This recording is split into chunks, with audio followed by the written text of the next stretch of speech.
প্ৰথম পুৰস্কাৰ তেখেতে দিব বিচাৰিছে। আপুনি কিমান নম্বৰ দিব? তেওঁ যিখিনি কথা কৈছে আৰু মই কৈ যোৱা কথাখিনিৰ মাজত অৱশ্যে মিল আছে, গতিকে তেওঁক মই 8 নম্বৰ দিম। খুব ভাল নম্বৰ পাইছে। প্ৰথম পুৰস্কাৰ 200 rupees।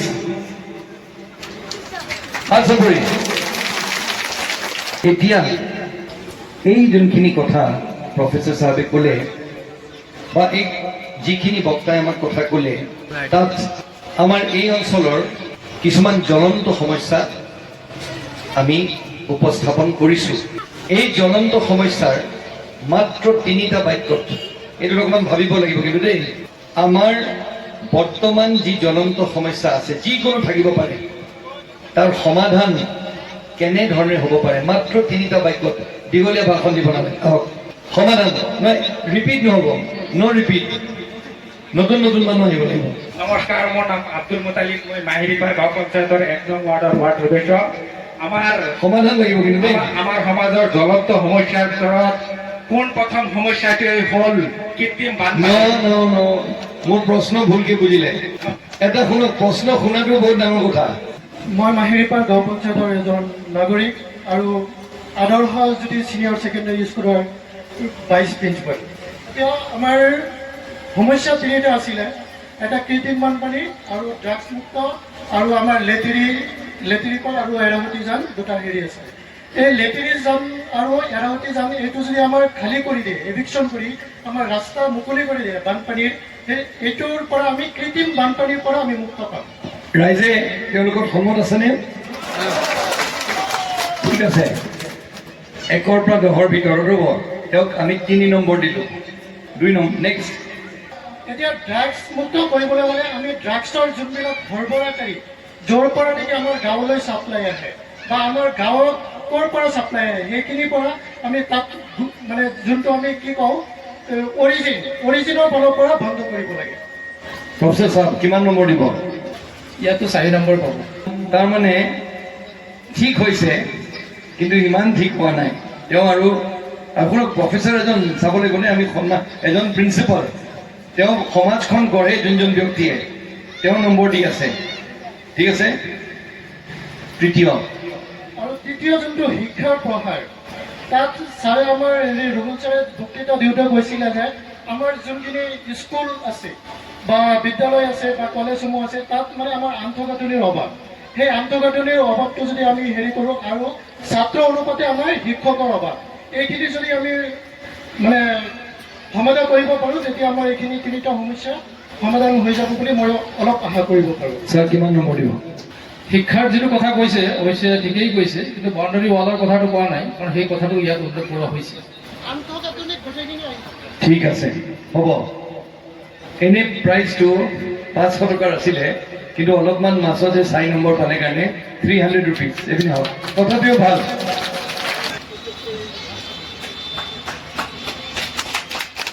শেষ প্ৰশ্ন, লেডিজবিলাকে যদি উত্তৰ দিয়ে, মহিলা সমাজৰ পৰা যদি উত্তৰ আহে ভাল হ'ব। আচ্ছা ঠিক আছে, মই জোৰ নকৰোঁ বাৰু, জোৰ নকৰোঁ, হ'ব। যেনিবা ভাবি লওক আমি 1 মিনিটৰ বক্তৃতা প্ৰতিযোগিতা পাতিছোঁ। 1 মিনিটৰ, 1 মিনিট একদম পুৰা দমত ক'ব লাগিব, বক্তৃতা দিব লাগিব 1 মিনিট। যোনে ইতিমধ্যে উত্তৰ দিছে তেওঁলোকে হাত উঠাব নালাগে। 1 মিনিট যদি মই কওঁ আমাৰ এই অঞ্চলৰ উন্নয়ন, টপিক হৈছে 1 মিনিট সময়, আৰু এইটো ছাৰ জাজ হ'ব, তেওঁ চাই আছে। মই টাইম কিপাৰ হ'ম, আপোনাৰ সময় আৰম্ভ হৈছে এতিয়া বুলি মই ক'ম। 2জনে দিছে, 2জনে পাব, আপুনি প্ৰথমতে আহক, কিন্তু প্ৰাইজটো শ্বেয়াৰ হৈ যাব তেতিয়া দেই। ষ্টাৰ্ট। যেহেতু কৈছে এখন অঞ্চল বা গাঁৱৰ উন্নতিৰ কথা, গতিকে মই ভাবোঁ গাঁওখন উন্নত হ'বলৈ হ'লে প্ৰথমে গাঁওখনৰ শিক্ষা ব্যৱস্থা উন্নত হ'ব লাগিব। গতিকে পোনপ্ৰথমে যিসকল ছাৰসকলে উল্লেখ কৰিছে, বিদ্যালয়ৰ আন্তঃগাঁথনি, বাউণ্ডাৰী, পোনপ্ৰথমে শিক্ষানুষ্ঠানসমূহৰ লগতে শিক্ষকৰ ব্যৱস্থা হ'ব লাগিব। ছেকেণ্ড যদি ক'ব যাওঁ, গাঁওখনৰ ৰাস্তা ঘাট, যিখিনি দৰকাৰী অনুষ্ঠান আছে, শিক্ষা অনুষ্ঠানৰ লগতে বাকী যিখিনি অনুষ্ঠান, সেইসমূহ সুচল হ'ব লাগিব। তাৰপিছত তৃতীয়তে মই ভাবোঁ যাতায়াত ব্যৱস্থাৰ লগতে এখন আৰ্থিক উন্নতিৰ দৰকাৰ। গতিকে তাৰ কাৰণে ইয়াত উপযুক্ত উপাৰ্জনৰ যদি স্থল হয় ইয়াত কিবা, তেতিয়াহ'লে এইখন অঞ্চল বা গাঁৱৰ আৰু বেছি উন্নয়ন হ'ব বুলি মই আশা কৰোঁ। ধন্যবাদ। 50 ছেকেণ্ডত শেষ কৰিছে। গুড। ছাৰে নম্বৰটো কিমান দিন এইমাত্ৰ নকৰিব ছাৰ, আটাইতকৈ বেষ্ট যোনজন আৰু দুইজনেও কৰিব পাৰে দেই। 1 নম্বৰজনে পাব। নমস্কাৰ, মোৰ নাম শহীদুল ইছলাম। মই মাহিৰপাৰ গাঁও পঞ্চায়তৰ এজন সদস্য। আমাৰ মাহিৰপাৰ গাঁও পঞ্চায়তৰ ফালৰ পৰা আজি যি সমস্যাখিনি উত্থাপন হৈছে, তাত মই ভাবোঁ আমাৰ সমস্যাখিনিৰ সমাধানৰ কাৰণে আমি এনেকুৱা এটা প্ৰচেছ ল'ব পাৰোঁ।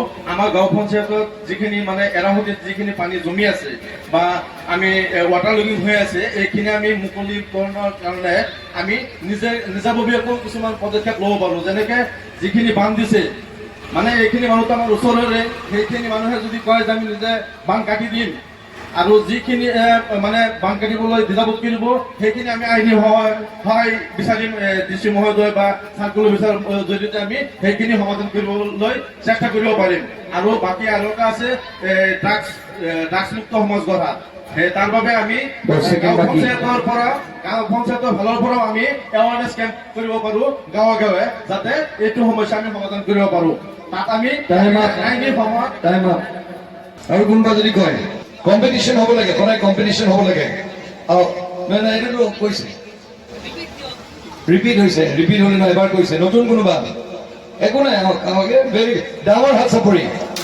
গাঁওখন আমি উন্নতি কৰিবলৈ হ'লে প্ৰথমে আমাৰ শিক্ষাৰ ব্যৱস্থাত গুৰুত্ব দিব লাগিব। ছাত্ৰ, শিক্ষক আৰু অভিভাৱক তিনিওজনে একমুখী হৈ আমাৰ শিক্ষাৰ প্ৰতি যে আগ্ৰহ হ'ব, তেতিয়া আমাৰ সমাজখন উন্নত হ'ব। পিছত আমি যেতিয়া নেকি আমাৰ ল'ৰা ছোৱালীক শিক্ষাৰ ফালে ঢাল খুৱাম, শিক্ষাৰ প্ৰতি সজাগতা আনিম, তেতিয়া আমাৰ সমাজখন অট'মেটিক ড্ৰাগছমুক্ত হৈ যাব আৰু আমাৰ সমাজখন সুন্দৰ হ'ব বুলি মোৰ ধাৰণা। 20 ছেকেণ্ড 25 ছেকেণ্ডত শেষ কৰিছে তেওঁ। ডাঙৰ এটি হাত চাপৰি। মই প্ৰথমতে ঘোষণা কৰিব বিচাৰিছোঁ, প্ৰথম পুৰস্কাৰ যিজন ব্যক্তিয়ে প্ৰথমতেই সমস্যা সমাধানৰ কথা কৈছিলে, গতিকে তেখেতে বহুকেইটা সমস্যাৰ কথা অৱশ্যে কৈছিল, যদিও গোটেইখিনি অহা নাই, তথাপি 1 মিনিটত তেখেতে বহুতকেইটা সমস্যাৰ কথা কৈছে। গতিকে প্ৰথম পুৰস্কাৰ তেখেতকে দিব বিচাৰিছোঁ। দ্বিতীয় পুৰস্কাৰ মই ঘোষণা কৰিব বিচাৰিছোঁ মৌলানা আকবৰ আলী ফৰাজী চাহাব। একেবাৰে শেষত কৈছে, তেখেতৰ টাইম আছিল আৰু সমস্যাৰ সমাধানৰ কথা ক'ব পাৰিলে হয়, কিন্তু টাইমৰ আগতেই তেখেতে এৰা দিলে। তেখেতক মই দ্বিতীয় পুৰস্কাৰ ঘোষণা কৰিম।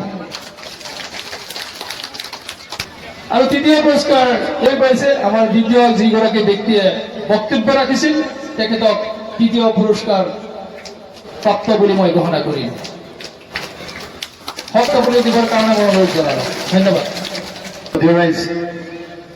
চব কিমান সুন্দৰকৈ বক্তৃতা নিদিয়াকৈ নিজৰ মাজতে কেনেকৈ আমি সমস্যাৰ সমাধানবিলাক বিচাৰি উলিয়াওঁ।